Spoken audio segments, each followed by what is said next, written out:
The ANC's KZN and Gauteng's leadership will today find out whether they will be disbanded or not. This after the party's National Executive Committee met over 2 days to discuss the fate of these two provinces. They were among the worst performing for the ANC during the national and provincial elections. ANC Secretary-General Fikile Mbalula will later today communicate the party's decision to all structures before communicating it to the general public. Newzroom Afrika's Juniour Khumalo joins us now from Boksburg. Juniour, good to speak to you this afternoon.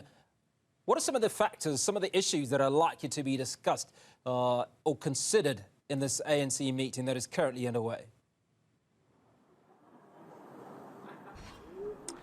Indeed, Hugo, a lot still needs to be considered before the ANC's National Executive Committee actually does arrive at that decision. I can confirm right now that most of the NEC members are actually making their way out from that meeting, and I'll ask my colleague Kevin just to show you some of those visuals of the NEC members making their way out. We have been asked by the national spokesperson of the ANC not to speak to the NEC members.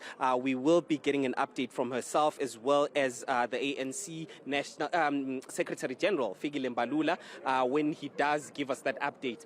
But one of the considerations, Hugo, that is being taken by the NEC when it talks about the disbandment of these two provinces is how it's going to affect the party going forward.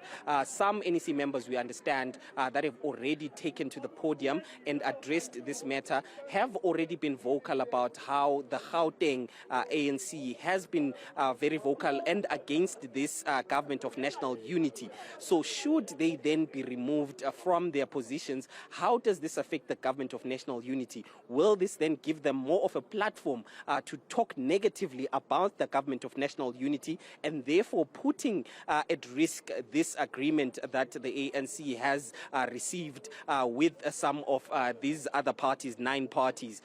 So those are some of the considerations that have been put in place. There's also the issue of the Umkhonto weSizwe party when it comes to KwaZulu-Natal as well. So that is also another factor. Whether if they disband the PEC in KwaZulu-Natal, will they jump ship and join the Umkhonto weSizwe party, meaning that the ANC will have a tougher task when it comes to the campaign for the local government elections that are going to happen in 2026. So when we take 2026 into account and the local government elections in particular, Juniour, is this going to be something that's going to be talked about that may have been spoken about? Obviously, this NEC meeting is now over.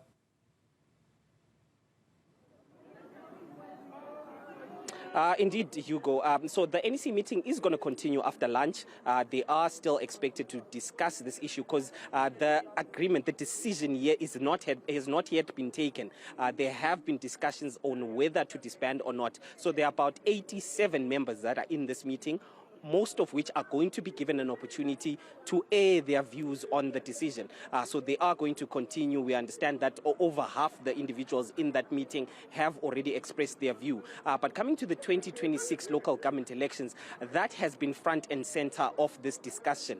If we do disband these two provinces, KwaZulu-Natal as well as Gauteng, how then will it affect the ANC's chances when it comes to campaigning? Obviously, there'll be a fallout with those that have been disbanded. Some might be disgruntled to a point of leaving the party.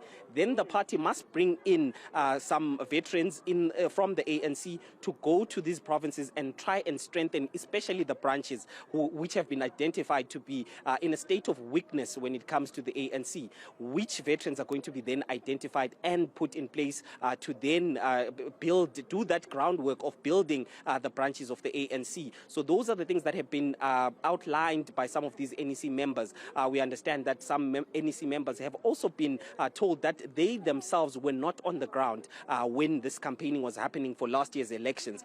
So fingers also being pointed at the higher structure of the ANC, as well as some of the former presidents. Gauteng has indicated that former presidents, former deputy presidents were brought in at the last minute to campaign for the ANC. This time around, the ANC has asked that the elections committee of the ANC be a permanent structure, as well as those former president and deputy presidents go onto the ground and campaign earlier when the ANC is going to the local government elections, Hugo. Juniour, with so many fingers are being pointed, it almost seems that the best way to move forward for the ANC's NEC is a wrapping on the knuckle and nothing too drastic. But we will be catching up with you a little bit later on, hopefully to get more information on what transpires at the ANC's NEC that's currently underway in Boksburg.